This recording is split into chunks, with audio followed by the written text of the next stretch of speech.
Hi there, my name is Hollie Grant and I am an advanced pre- and postnatal fitness specialist and founder of the Bump Plan. And in this video, I'm going to be talking to you all about breath work in the recovery phase after a cesarean. So how can we use the power of our breath to help us with our recovery in those first few weeks after we've had a cesarean?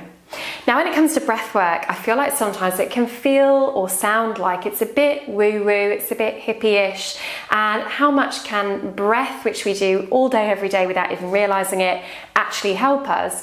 But it is so beneficial in that first recovery phase after a cesarean. Now, when we're pregnant, our breath can change quite dramatically. And it really helps us to understand actually how we breathe and what's happening within the core when we breathe. Then we can start to think about how it might have changed during pregnancy. So when we breathe, we have a muscle, a breathing muscle called the diaphragm that's almost shaped like a hat that sits up within our rib cage. So it's almost like a hat at the top of our abdominal canister. And when we breathe in, the diaphragm contracts and it sucks down, it flattens. And as it does that, it sucks air into the lungs, so we inhale. Then as we exhale, the muscle relaxes, it goes back to its domed hat shape, and air is then released from the lungs and we breathe out. So that diaphragm again draws down as we inhale and goes back to its dome shape on the exhale. So it's constantly moving like this. Now it's sat at the top of the abdominal canister. So as that diaphragm moves, there are other reactions that happen underneath that diaphragm because of the diaphragm moving. So as I breathe in, the pressure in my core is then increased because my diaphragm is pressing down and making less space in the abdominal canister. So what happens is we need to make more room for that pressure. So at the bottom of the abdominal canister is our pelvic floor.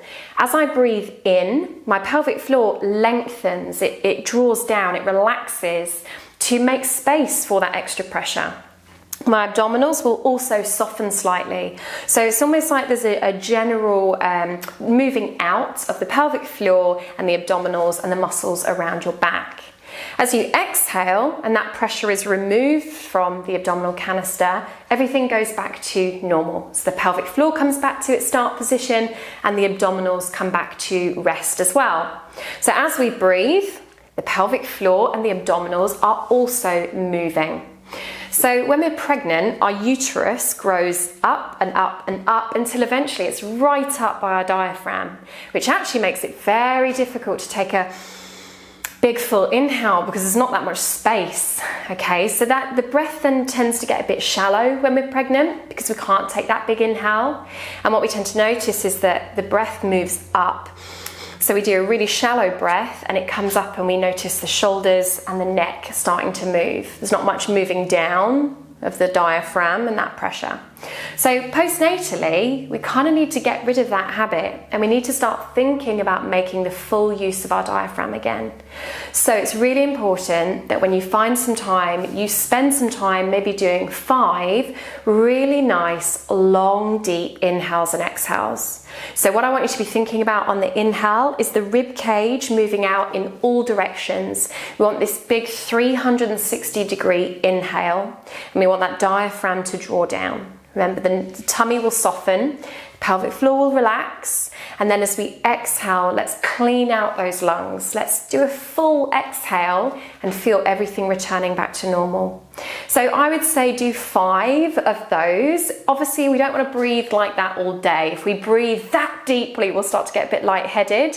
People around us might wonder what's going on and if we're okay. But spending some time, maybe just doing 5 of those big, deep, diaphragmatic breaths can really help stimulate the muscles of the core, calm you down because it stimulates the vagus nerve, which, let's be honest, as parents, we probably all need a bit of calming down, and can really help us get back in tune with an efficient breathing practice. So I hope that makes sense. Hope you enjoy spending some time breathing and you can see that actually it's not woo-woo and it is genuinely going to help speed up and improve your postnatal recovery.